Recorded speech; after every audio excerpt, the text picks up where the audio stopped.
Jeng im katrang kasliang kumbang aklay laki jubahan Jeng soblau kawan kensat dan repiwan pentingnya Jeng mudur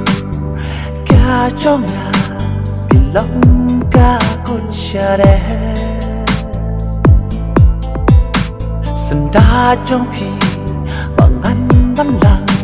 ngang ngang trên ít căn rèm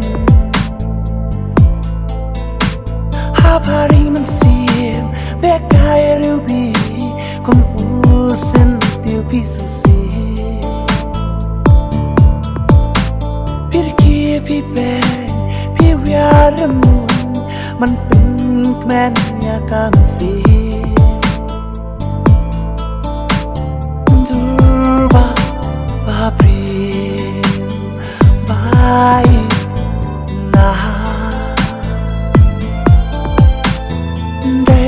Tang ya pi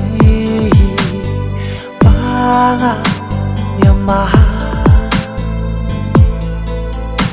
na datrang shisha tang ya pi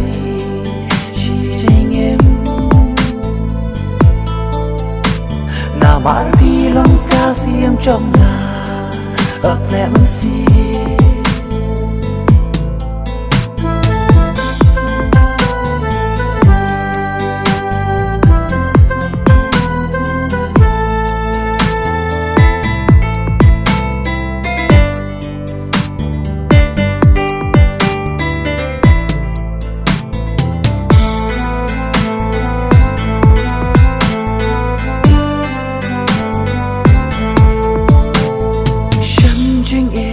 Harapin con mapi teli long sudah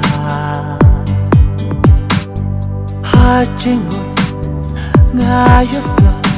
papiwan kren yang Yo day tang jing poslim ni piwan pa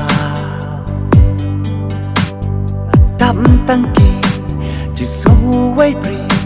Long kumbang im hari demi Ngatam tangki jisu way prim Long kumbang im hari demi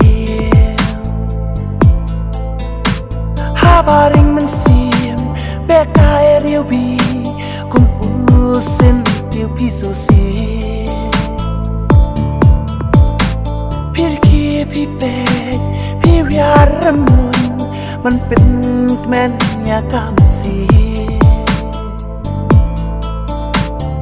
Durba